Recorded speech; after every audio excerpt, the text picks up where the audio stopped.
오늘 또 여러분 건강하시고 내일 또 거룩한 주일인데 오늘 또 토요일 잘 준비하셔서 내일 또 복된 주일 경험하시기 바랍니다.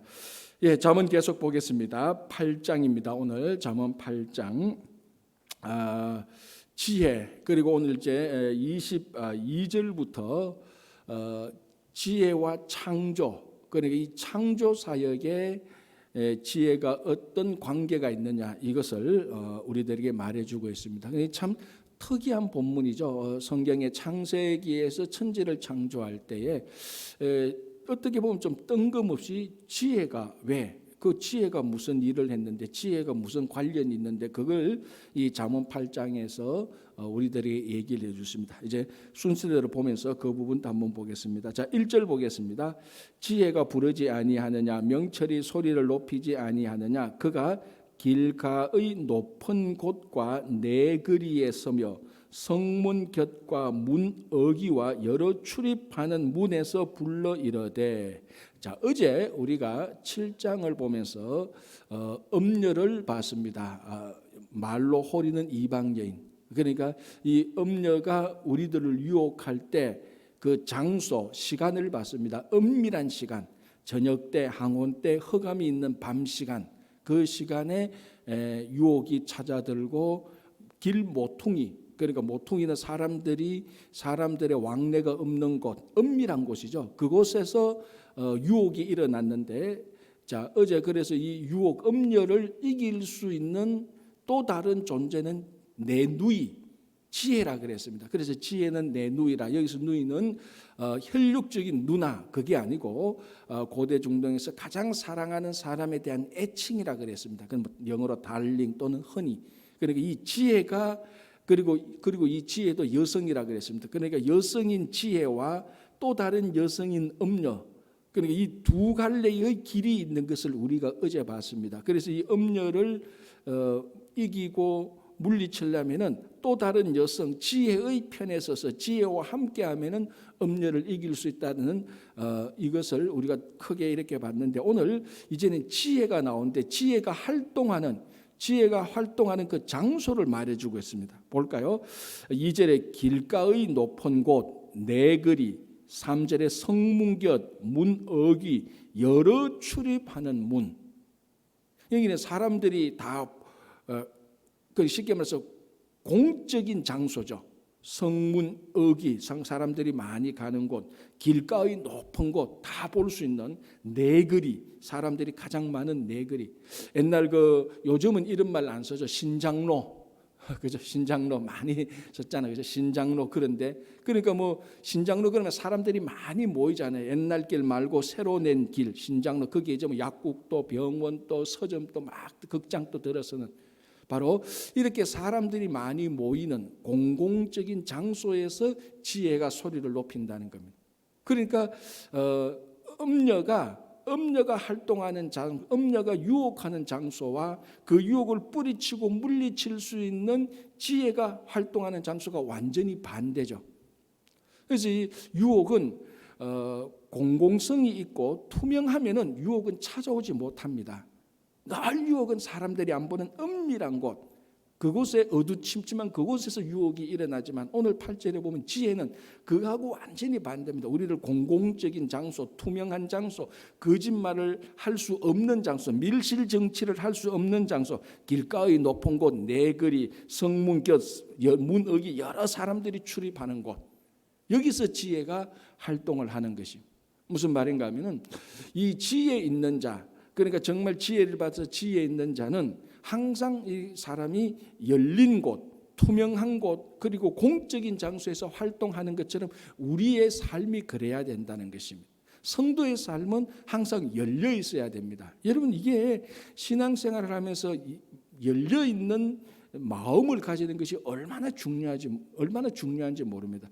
우리 보통 정치나 종교 이렇게 보면 사람하고 대화하다가, 야, 쟤는 진보야, 쟤는 보수야, 좀 더 이제 정치적인 용어로 말하면 쟤는 좌익이야, 얘는 우익이야, 좀 더 과격한 말이죠. 이렇게 우리의 사고가 어떻게 되어 있는가 하면은 이 좌우, 보수, 진보 이런 쪽의 사고가 참 많습니다. 그게 왜냐하면은 언론이 또 그런 프레임으로 몰고 갑니다. 그리고 언론에서 비평이나 토론하는 사람들 뉴스도 보면은 보수 쪽에 있는 사람은 늘 보수 쪽의 뉴스를 말하고 진보 쪽에 있는 사람은 늘 진보, 그러니까 우익과 좌익, 자기들 입맛에 맞도록 그렇게 다 프레임을 만들어 나가는 겁니다. 그래서 우리 신앙생활에도 이상하게 진보적인 교회, 뭐 보수적인 교회 이렇게 편을 가르는 경향들이 확실히 있습니다. 그런데 성경은 진보와 보수니 그런 걸 말하지 않습니다. 여러분, 진보가 나쁜 겁니까? 보수가 나쁜 겁니까? 둘 다 나쁠 수가 있고 둘 다 좋을 수가 있습니다. 진짜 중요한 것은 예수 그리스도를 믿는 사람은 열린 마음을 가져야 됩니다. 여러분, 좀 진보만 어떻고 보수만 좀 어떻습니까? 아니, 보수 안에도 진리가 있고 진보 안에도 진리가 있죠. 더 중요한 것은 열린 마음, 투명한 사람이 되어야 됩니다. 진보면서 투명하면 어떻습니까? 괜찮죠? 보수면서 투명해야 되죠. 그게 더 중요한 겁니다. 그래서 이런 말이 있습니다. 진보적인 사람이 마음을 닫으면 하나님을 죽이고 보수적인 사람이 마음을 닫으면 사람을 죽인다는 말이 있어요. 나는 진보적인 사람이야. 그런데 마음이 열리지 않으면요, 하나님 완전 무시해 버립니다. 보수적인 신앙을 가진 사람이 마음을 닫으면요, 하나님하고 관계만 계속 따지고 사람들은 다 무시해 버려. 둘 다 완전히 잘못된 겁니다. 자, 지혜는 뭡니까? 공공적인 장소, 사람들이 있는 곳, 그곳에서 지혜가 활동하고 그곳에서 사람들을 만납니다. 그곳은 항상 열려 있는 곳이고 항상 말과 행실이 같은 투명한 곳이고, 저 사람은 말하고 행실하고 똑같다, 투명하다. 그리고 저 사람이 말하는 것은 신뢰하다. 그렇게 돼야 되는데 저 사람은 말은 늘 저렇게 하는데 나중에 보면 뒤에 보면 구린내가 나고 행동이 달라. 투명하지가 않습니다. 그런 사람들에게 진보니 보수니 아무런 의미가 없습니다. 그게 뭐 중요합니까?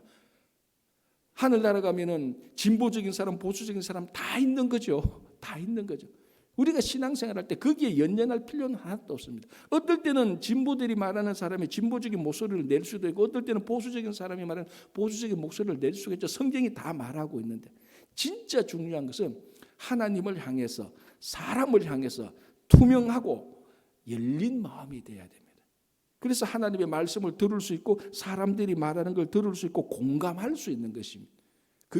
그게 신앙의 본질. 우리는 그걸 가지고 갈등하고 고민해야지.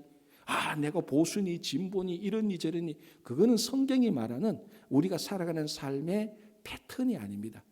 내가 자꾸 마음이 닫혀지고 자꾸 폐쇄적이 되는구나. 이걸 염려하고 자꾸 더 하나님과 사람에 대해서 마음을 열어야 되는구나. 더 투명해야 되는구나. 그걸 우리는 고민하고 그걸 기도해야 되는 거예요. 그래서 지혜가 활동하는 장소를 보십시오. 음녀가 활동하는 장소하고 판이하게 다릅니다.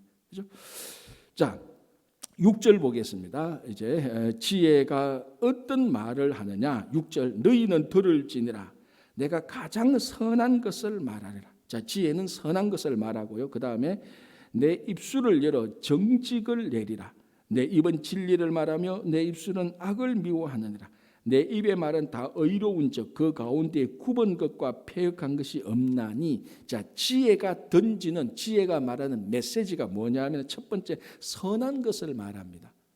우리가 볼 때는 지혜가 말할 때는 똑똑한 걸 말할 수가 있죠. 아주 똑똑하고 사람들이 생각하지 못한 창의적인 것, 이런 것을 말할 줄 알았는데 오늘 보니까 지혜는 똑똑하고 그런 것들이 아니고 유식한 말을 하는 게 아니고 선한 것을 말합니다. 그리고 이 잠언이 말하는 지혜는요, 세상이 말하는 지혜하고 판이하게 다릅니다. 그러니까 어떤 사람은 자기가 좀 똑똑해지고 싶다고, 그리고 자기 아들이 똑똑해지고 싶다고 잠언을 많이 읽는데 세상적으로 하나도 안 똑똑해지거든요.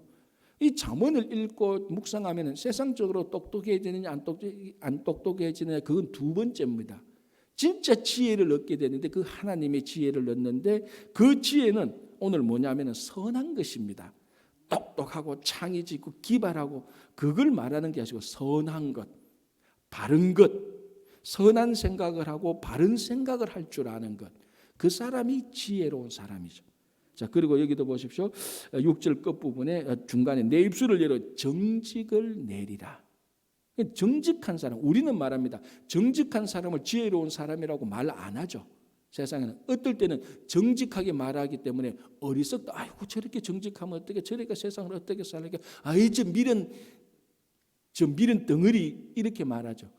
그런데 하나님의 지혜는 정직을 말하는 것입니다. 그게 하나님의 지혜죠.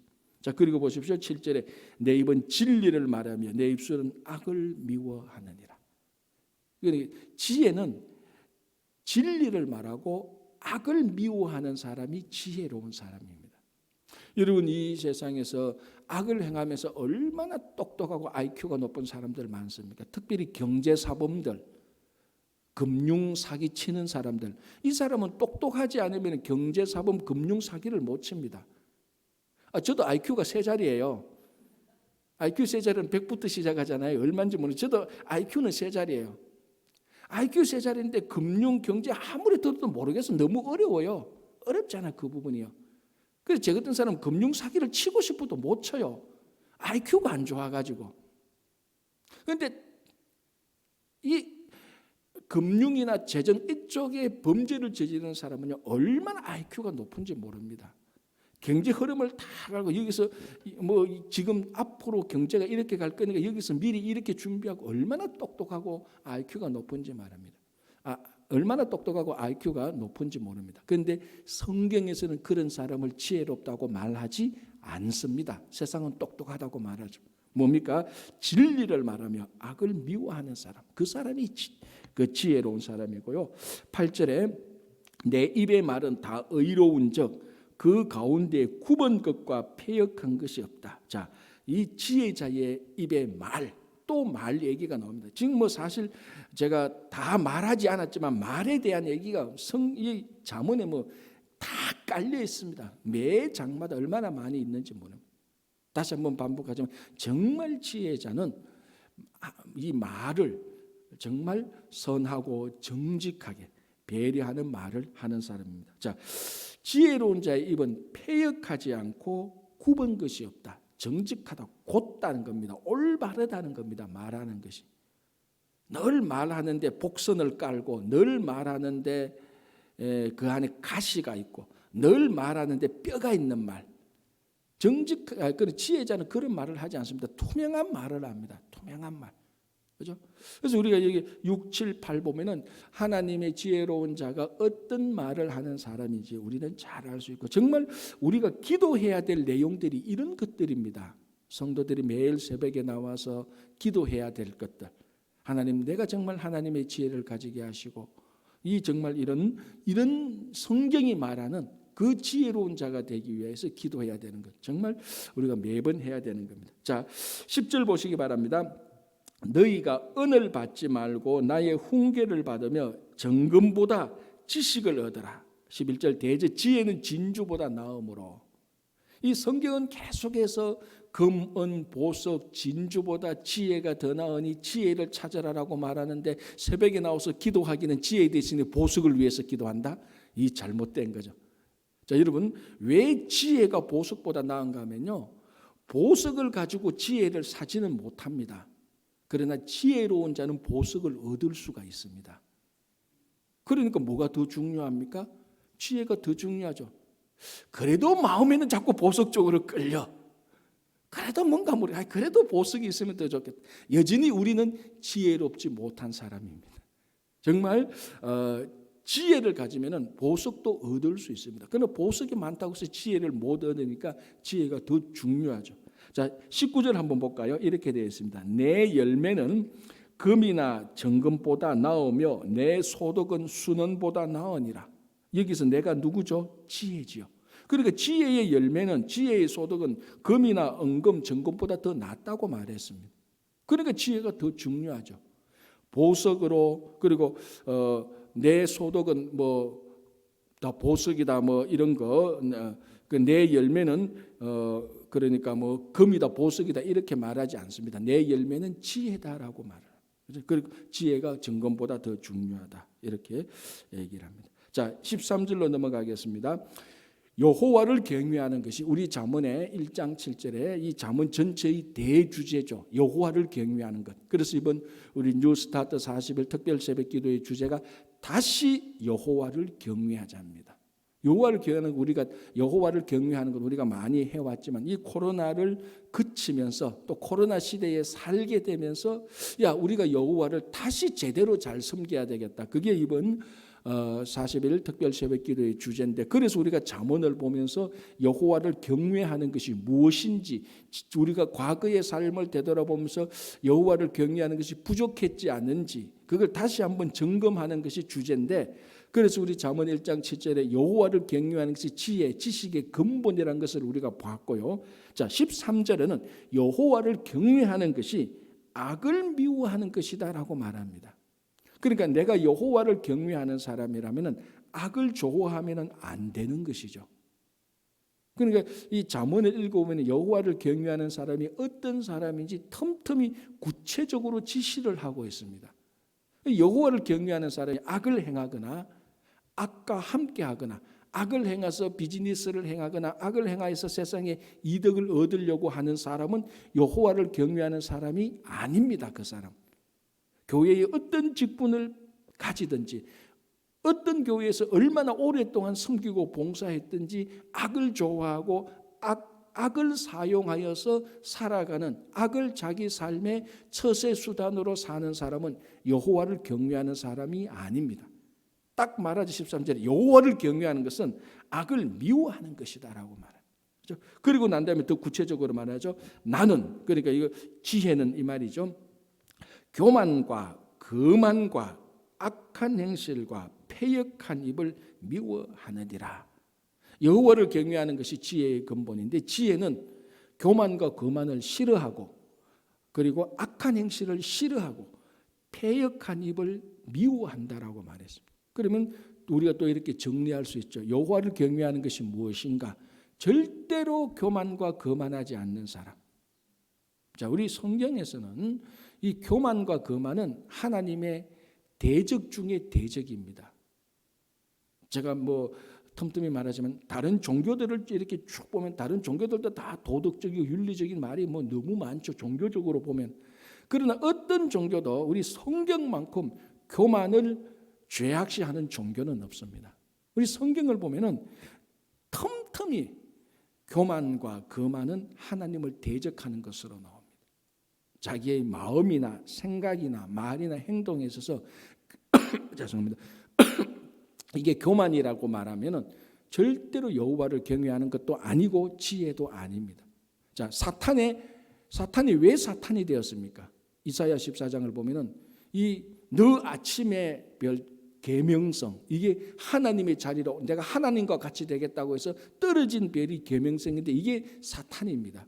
그러니까 사탄이, 우리가 말하는 표현으로 이렇게 하면 되죠. 사탄이 된 것. 사실은 천사가 사탄이 된 것은 교만 때문입니다. 그러니까 이 사탄의 본질적인 것, 성경이 말하는 사탄의 본질은 교만입니다. 교만.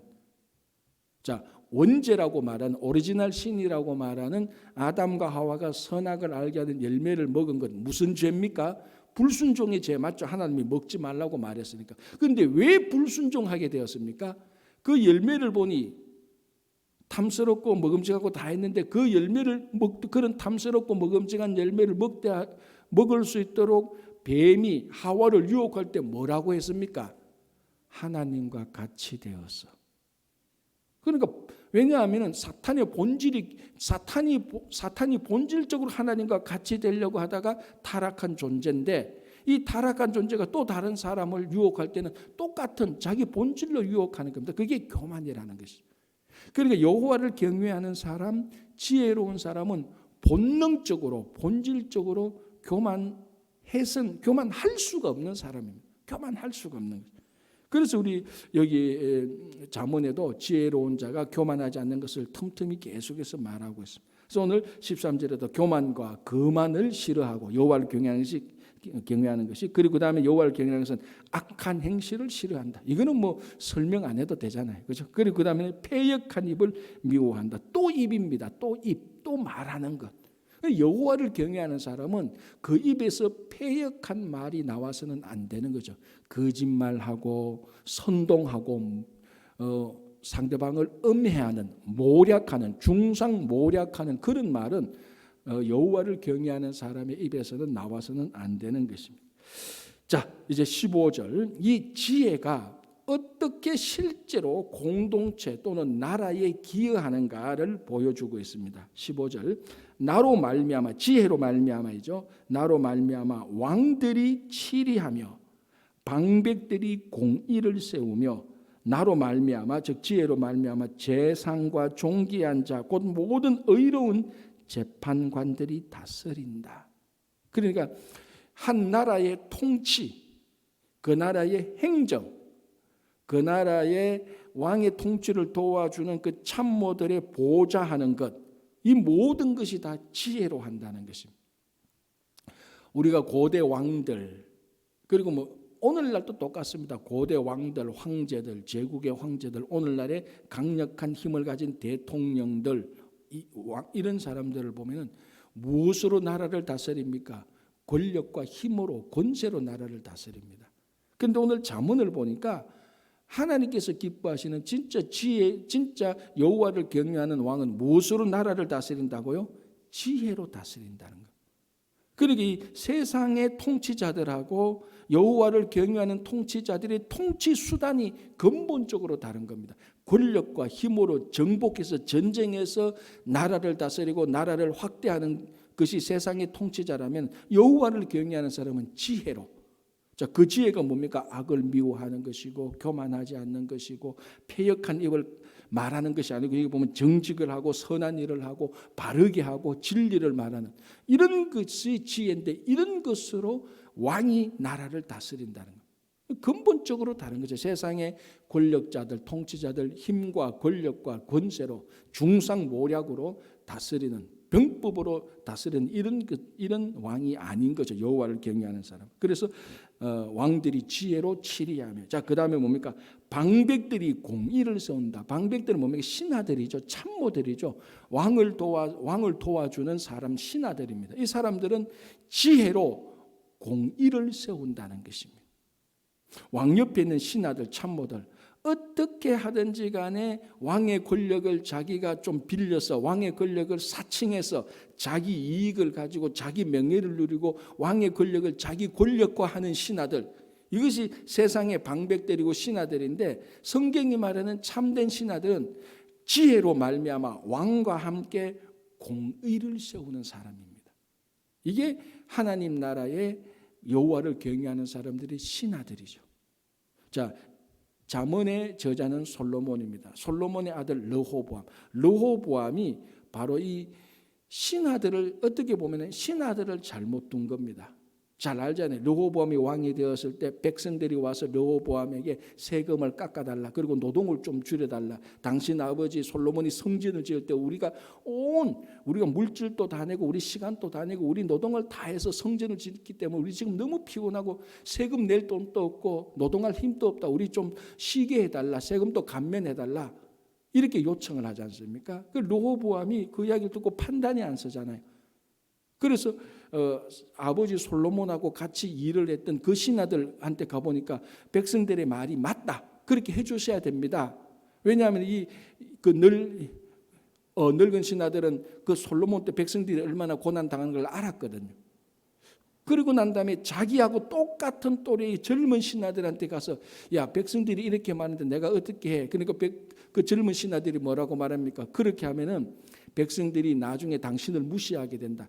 지금 처음부터 백성들을 꽉 잡아야 된다. 뭡니까? 권력과 힘으로 딱 잡아야 된다. 그게 르호보암의 신하들이 잘못 왕에게 충고한 겁니다. 그리고 이 르호보암의 신하들, 르호보암과 함께 왕궁에서 좋은 것 다 누리면서 온실과 같은 것을 좋은 교육받고 좋은 집에서 좋은 것만 다 살다가 백성들이 얼마나 아픈 걸 몰랐잖아요. 이런 신하들이 공의를 세우고 아무런 관심이 없습니다. 그저 자기들이 가지고 있는 지키고 누리고, 그 르호보암이 젊은 그 신하들의 말을 듣고 결국 그 신하들의 말을 듣고 백성에게 그렇게 하다가 나라가 갈리잖아요. 그러니까 오늘 이 잠언의 지혜, 방백들이 지혜로 공의를 세운다, 이런 신하들이 있으면 그 나라는 든든하죠. 르호보암이 어떻게 보면 그런 신하들이 없어가지고, 아니 그런 신하들의 말을 또 들을 줄 아는 지혜가 없는 거죠. 그렇게 여호와를 섬기지 못했던 거죠. 그래서 이 방백들이 지혜로 공의를 세우지 못하는 겁니다. 그래서 나라가 갈리는 거예요. 나라가 사실은 어떤 뭐 분열되는 거잖아요. 그렇죠? 자, 16절 나로 말미암아 지혜죠. 지혜로 말미암아 재상과 존귀한 자들을 곧 모든 의로운 재판관들이 다스린다. 행정을 하는 거 말합니다. 실제적인 관료들, 그죠? 어떤 왕궁에 있는 신하들 말고 또 관료들, 실제적으로 뭐 지방이나 지역이나 어떤 기관에서 실제로 행하는 관료들, 이 사람들도 뭐합니까? 지혜로 다스려야 된다. 지혜로 행정을 하고 나라의 일을 해야 된다는 것입니다. 그러니까 왕과 신하들, 신하들 그리고 행정기관에 있는 사람들, 이 모든 사람들이 일치된 지혜로 나라를 다스리고 왕을 보좌하고 행정을 해야 되는 것입니다. 자, 이것이 고대의 한 나라의 통치를 말하는 것이라면 우리가 오늘날 성도가 직분을 가지고 교회를 섬길 때 똑같이 해야 되는 겁니다. 리더십에 있는 사람들, 중직자들, 당회원들, 그리고 각 기관을 섬기는 사람들, 부서장들, 구역장님들, 선교장님들, 이 오늘 이 나라의 모습들 우리 교회의 유추에서 보면은 하나 다를 바가 없습니다. 리더십에 있는 사람들, 각 부서장들, 각 기관에 봉사하는 모든 분들 똑같이 뭐로 섬기고 뭐로 해야 됩니까? 하나님께서 주신 지혜로 해야 되는 것이. 그럴 때 마찰과 갈등이 없습니다. 그런데 이 지혜로 하지 않고, 하나님의 지혜로 하지 않고 자기 힘과 자기 권력과 자기 지혜와 자기 똑똑함과 자기 경력과 누구 옆에서 세상에서 듣고 온 것, 그런 걸로 자꾸 봉사하게 될 때 마찰과 갈등이 생기는 거죠. 그래서 전번에 어떤 한 목사님은 이런 얘기까지 다 합니다. 그때 참 목회가 아주 힘들었다고 봅니다. 이렇게 말합니다. 자기가 이제 교회에서 무슨 일을 못하겠대, 무슨 사역을 못하겠대. 왜 하니까 사역을 한 번 하는데 한 번도 시끄럽지 않고 그 사역이 끝난 적이 없대요. 크든 사역이든 적은 사역이든 뭐 하나 조그만 것 하나도 해도 꼭 시끄럽고 싸우고 갈등이, 차라리 안 하는 게 좋대요. 그 정도까지 이제 그 사역에 있어서 마찰과 갈등이 생긴 경우도 들어봤습니다. 왜 그럴까요? 오늘 이 잠언의 말씀을 듣고 우리가 이 잠언의 말씀으로 그 얘기를 듣고 우리 나름대로 결론을 내리면 뭡니까? 거기에 관련된 사람들이, 거기에 관련된 직분자들이 하나님의 지혜로 섬기지 않았다는 그런 결론 외에는 내릴 게 없습니다. 전부 다 자기 생각, 자기 방법, 자기 스타일, 자기 고집, 자기 전통, 자기 경험, 그것만 가지고 뭐 이렇게 다 섬기려고 하니까 이게 안 맞잖아요. 그런데 오늘 보십시오. 왕과 신하들과 행정기관의 장들, 이 모든 사람들이 하나님의 지혜로 같이 일을 하게 될 때 그 나라는 진짜 하나님의 나라가 되는 것입니다. 그렇죠? 자, 17절 보겠습니다. 나를 사랑하는 자들이 나의 사랑을 입으며 나를 간절히 찾는 자가 나를 만날 것이라. 자, 이런 말씀은 나중에 선지자들도 많이 얘기합니다. 여호와를 찾아라. 너희들이 여호와를 간절히 찾으면 여호와를 찾을 것이다. 이렇게 말을 합니다. 자, 우리 예수님께서 뭐라고 말합니까? 구하라. 그러면 주실 것이요. 찾으라. 그러면 너희가 찾을 것이요. 문을 두드리라. 그러면 너희에게 열릴 것이다. 구하고 찾고 두드리는 자에게 열리고 주고 받게 되는 겁니다. 지혜도 그렇습니다. 정말 내가 이번에 잠언을 보면서 내가 정말 이 하나님의 지혜로 살지 않고 내 지혜로 살았구나라고 우리가 하나님께 회개하면서 이 잠언을 보면서 정말 하나님의 지혜가 내게 있기를 간절히 원하는 마음만 가져도 다시 여호와를 경외할 수 있는 사람이 되는 겁니다. 이제 세상 지혜 좀 그만 놔두고 세상에서 뭐 똑똑하고 경제, 정치, 사회, 문화 뭐 똑똑하고 다 말해도 그거 부러워하지 않고 이 잠언에서 말하는 하나님의 지혜 한 조각만 내게만 있어도 좋겠다라는 그 간절한 마음만 생겨도 다시 여호와를 경외할 줄 아는 사람이 되는 것입니다. 그래서 간절히 찾는 자, 하나님, 나는 정말 하나님의 큰 지혜도 좋지만 하나님의 지혜 한 조각만이라도 내게 있었으면 좋겠습니다라는 그 마음만 생겨도 정말 하나님께서 기뻐하시는 하나님을 경외하는 사람이 될 수 있습니다.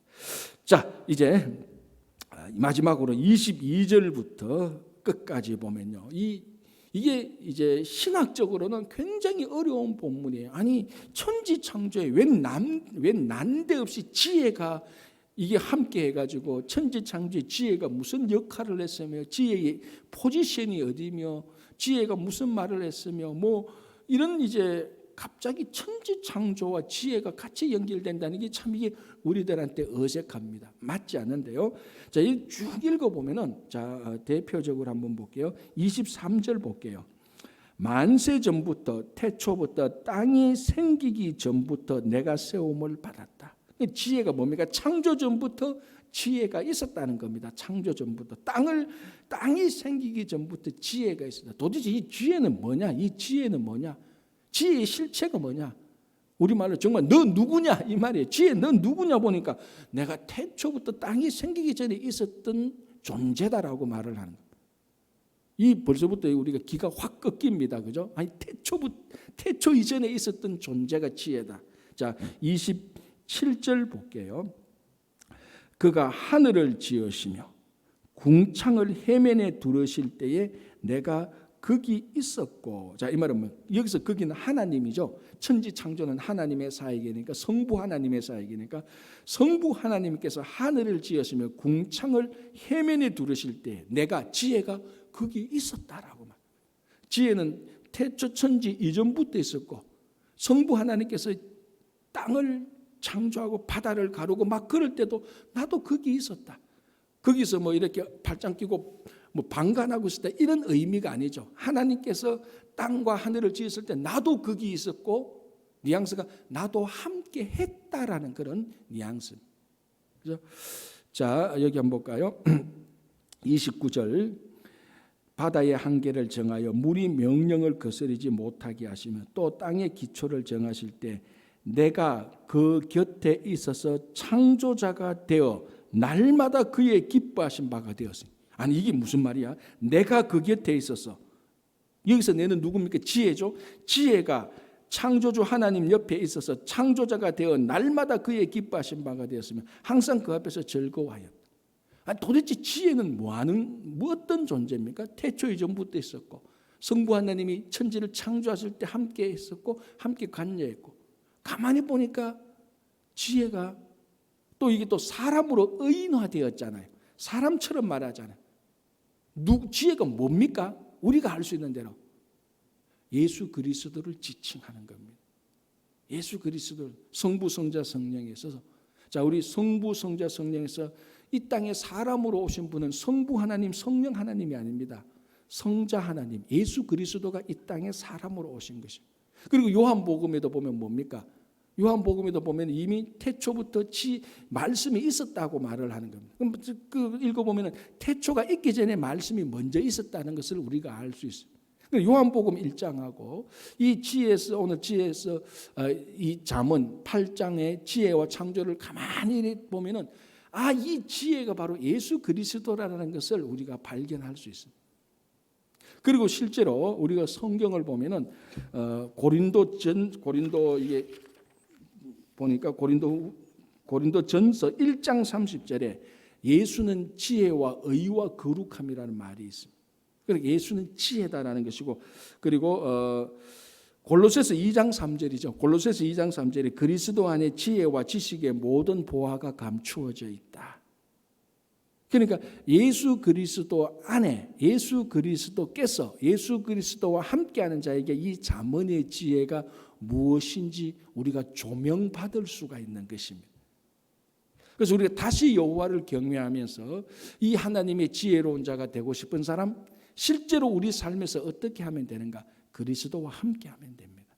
그리스도 안에 있으면 되고 그리스도의 말씀을 듣고 배우고 그리스도의 길을 따라가면 되는 겁니다. 그게 지혜자입니다. 그리스도 그분 자체가 지혜자니까. 그래서 예수님께서 바리새인과 서기관들 그 유대 종교 지도자들에게 뭐라고 말합니까? 누가복음 11장을 보면 여기에 그러니까 예수님께서 있는 곳 여기에 솔로몬보다 더 큰 이가 있다라고 말합니다. 누굽니까? 자기 자신이죠. 예수님께서 바리새인과 서기관들에게 사실은 내가 지혜다. 솔로몬이 가장 인류 역사적 가장 위대한 지혜자였으니까 그 솔로몬보다 더 위대한 지혜자가 여기 있다. 바로 나다라고 말. 예수님 스스로가 지혜자라고 말을 하는 것이. 그래서 우리가 오늘 이 잠언을 보면서 우리가 그리스도라고 고백하는 예수님 그 안에 지혜가 다 있습니다. 세상에서 지혜를 찾으려고 하지 마시고 그리스도 안에서 그리스도의 말씀을 들으며 그리스도의 생각을 가지고 그리스도를 따라갈 때 어느 날 우리가 지혜자가 되어 있는 것입니다. 그래서 오늘도 함께 지혜 되시는 예수 그리스도와 동행하고 예수 그리스도를 찬양하며 예수 그리스도를 매일매일 닮아가는 예수님의 제자와 친구가 된다면 우리는 자문이 말하는 좋은 지혜를 가진 다시 여호와를 경외할 수 있는 성도들이 될 것입니다. 기도하겠습니다.